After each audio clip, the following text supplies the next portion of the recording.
Halkımızdan güc alıp, döyüşte zafer çalıp, düşmanların canına korku salıp, xof salıp, Azerbaycan ordusu sülhə təminatçıdır.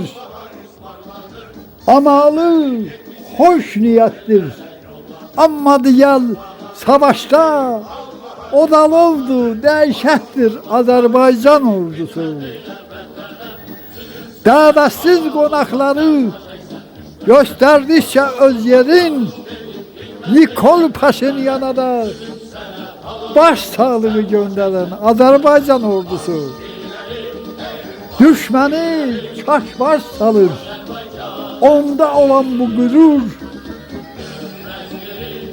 görmeyenler gördü ki nizami bir ordudur Azerbaycan ordusu.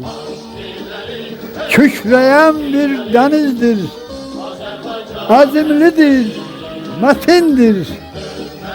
Liyakatin, gururun, namusun, gayretindir Azerbaycan ordusu. Azerbaycan ordusu.